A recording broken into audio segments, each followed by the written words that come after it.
नमस्कार साथियों, आज मैं दोबारा आप सभी के सामने कुछ जानकारी लेकर आया हूं। जानकारी इंश्योरेंस से रिलेटेड, इंश्योरेंस में आने वाले क्लेम से रिलेटेड।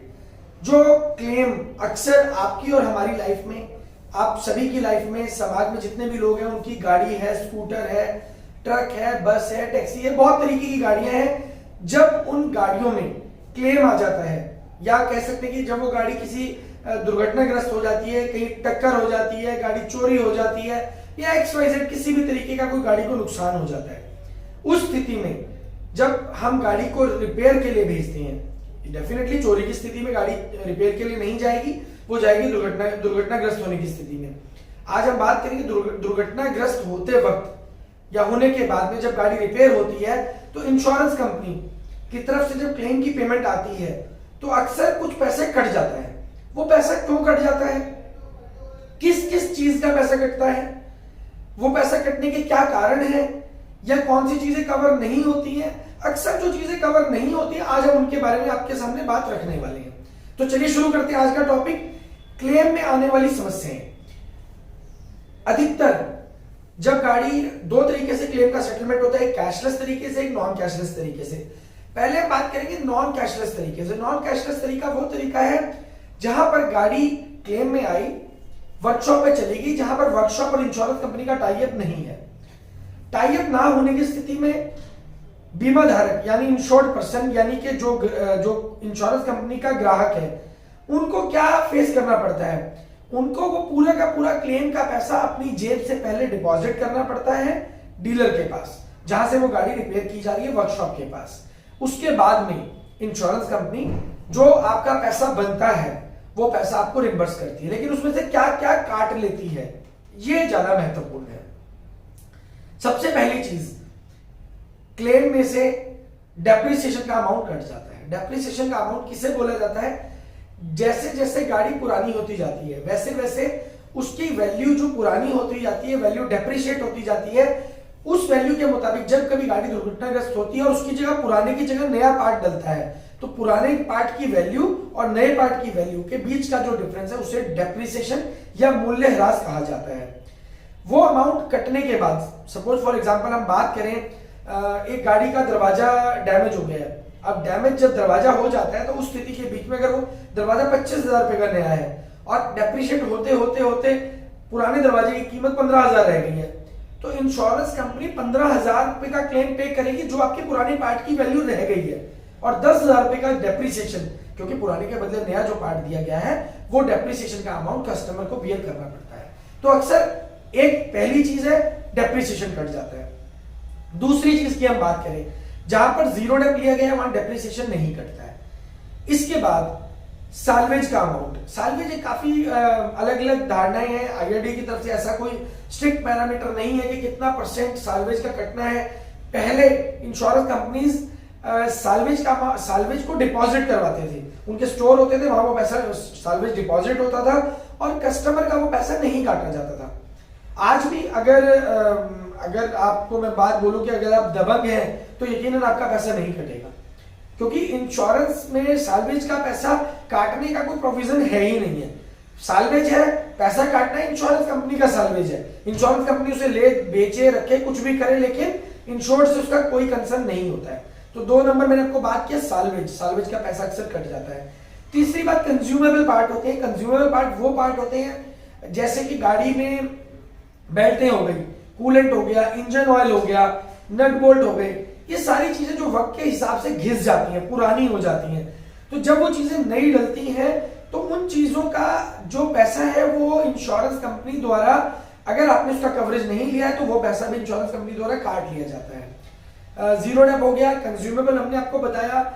इंजन की अगर हम बात करें तो इंजन कवर, अगर एक्सीडेंट में इंजन का कोई डैमेज होता है तो डेफिनेटली इंजन कवर है आपका, लेकिन अगर वो डैमेज गाड़ी के नीचे पत्थर लगा और वो इंजन ऑयल निकल गया, या गाड़ी पानी के अंदर चली गई, वाटर लॉगिंग में चली गई, आपने सेल्फ मार दिया और वो इंजन डैमेज हो गया, उसे बोला जाता है कॉन्सिक्वेंशियल लॉस। यानी कि उसे एक तरीके की लापरवाही माना जाता है कि आपकी गाड़ी पानी के अंदर गई, आपको मालूम था कि गाड़ी पानी में चली गई है और स्टार्ट अगर हम करेंगे तो वो गाड़ी का इंजन डैमेज हो जाएगा।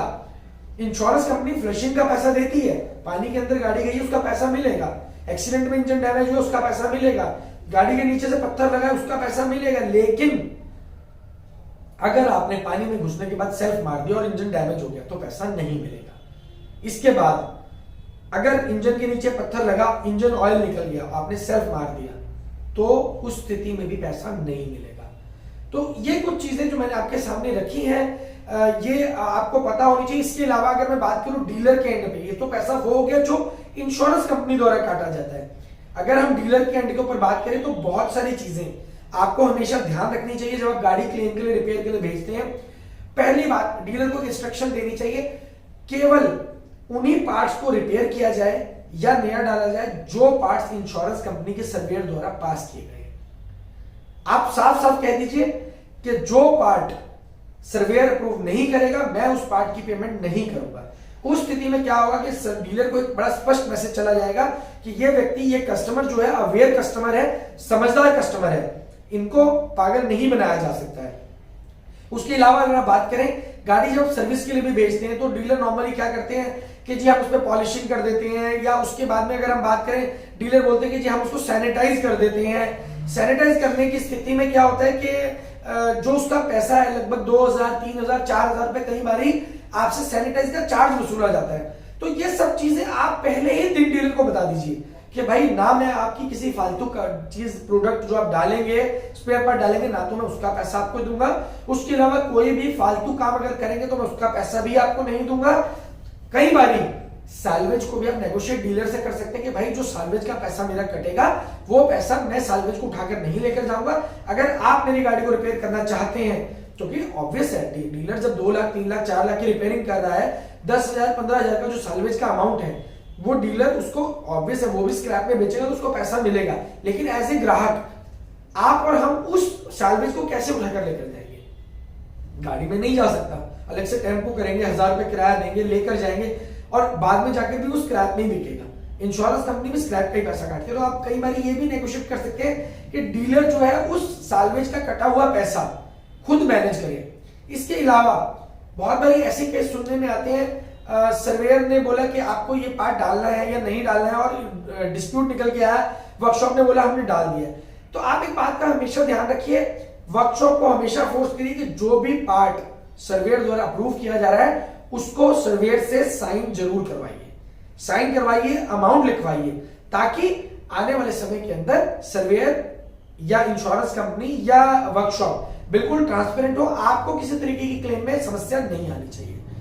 तो इसी के बाद अगर हम बात करें कि कैशलेस, तो यही सारी सर्विसेज कैशलेस में कन्वर्ट हो जाती हैं।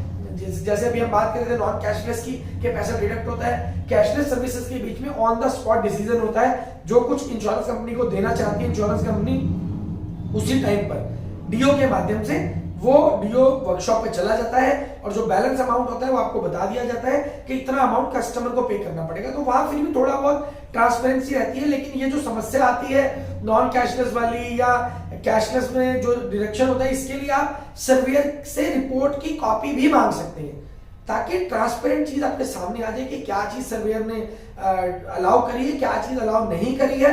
जब उसको आप आमने सामने रखेंगे, एक तरफ डीलर का बिल रखेंगे, एक तरफ सर्वेयर की रिपोर्ट रखेंगे, आप टिक मार्क कर सकते हैं कि कौन सा प्रोडक्ट ऐसा था, कौन सा स्पेयर पार्ट ऐसा था जो डीलर द्वारा गाड़ी में लगाया गया है, लेकिन आपके बिल में जो सर्वेयर की रिपोर्ट है, इंश्योरेंस कंपनी की रिपोर्ट है, उसमें वो पास नहीं किया गया है। तो इन चीजों का अगर आप ध्यान रखेंगे तो हमारा ऐसा मानना है कि आपको कभी भी क्लेम लेने के दौरान किसी भी तरीके की समस्या का सामना नहीं करना पड़ेगा। अगर आपको वीडियो पसंद आए तो लाइक करिएगा, शेयर करिएगा, अपने सवाल जरूर पूछेगा। अगर आप किसी टॉपिक पर वीडियो चाहते हैं तो अपने कंटेंट के बारे में जरूर लिखिएगा, तो मैं कोशिश करूंगा, हमारी टीम कोशिश करेगी कि उस टॉपिक के ऊपर भी आपको जल्द से जल्द वीडियो प्रोवाइड करी जाए। और इस वीडियो को ज्यादा से ज्यादा लाइक करिएगा, शेयर करिएगा अपने दोस्तों के साथ, अपने फ्रेंड्स के साथ। Thank you.